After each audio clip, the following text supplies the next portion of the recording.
The school is deserted. Hey everyone, it's me coming to my classroom to feed the fish and check on the water. It's creepy here. Hey everybody, welcome to my virtual classroom. So I'm just going to pick up from where we left off. So we've already talked about waves. You've learned about amplitude.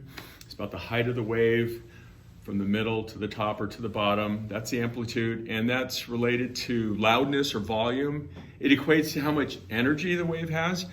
And the other thing we learned is frequency. So frequency is how many waves in a given time frame, and that time frame is normally 1 second. And so the number of waves or cycles per second is called hertz.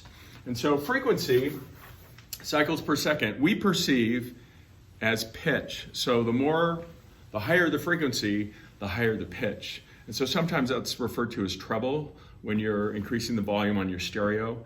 And if it's fewer waves per second or cycles per second, then it's going to be a lower pitch, more bass, so a lower tone. So taking it a step further, since we already know amplitude and frequency, I just wanted to relate this to the real world for you. So we have two types of radio signals. We have what's called AM, and we have what's called FM. So AM is actually amplitude modulation. So the radio stations that broadcast in AM, they change their amplitude, the energy that's going out, and that is the signal that gets converted in your stereo or your car to sound that you hear. The other one is frequency modulation, FM, where they increase or decrease the cycles per second. And that's how the radio signal is transmitted. Now, there are some advantages to AM versus FM.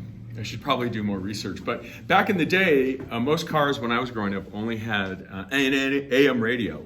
If you had a really expensive car, then you might have AM, FM, because FM was kind of considered stereo.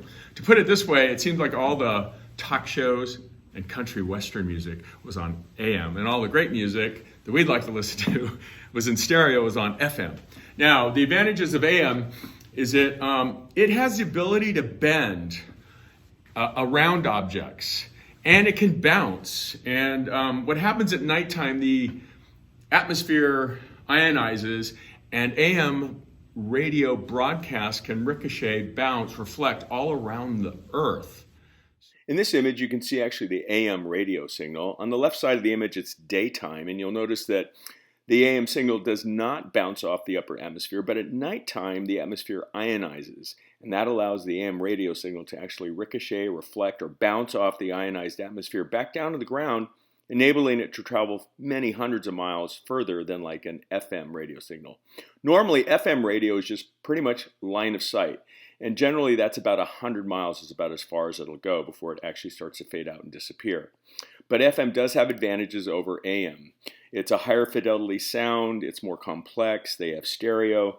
Whereas AM, it's not. It's not as high fidelity, so you don't get a stereo. Generally, you don't get stereo music. And generally, it's mostly talk radio and country western. But the one advantage of AM, it can bend around mountains, whereas FM will be blocked by mountain. Okay, there you go. So I remember when I was stationed in Oklahoma, I would often be driving at 4 a.m. because sometimes pilots have to get up early. And I would tune in to 810 KGO radio here in San Francisco, and I could actually get it, and it would make me homesick a little bit for the Bay Area. But anyways, so that's what's cool about AM, is that during nighttime it can bounce. The signal can go really far, thousands of miles, because it's bouncing off the atmosphere and going back to the earth and bouncing. FM doesn't have that ability to do that. FM gives us stereo. I'm not sure why, but I could look that up. And the other thing with FM is it's pretty much line of sight. If you go into a tunnel listening to FM, you will lose the signal. And AM, you can go further into the tunnel without losing the signal. So anyways, that's all I have for today. That was just a tidbit. All right, hope you're enjoying your time off from school and you're not getting too stir crazy. I am. All right, signing off. Talk to you later. Bye.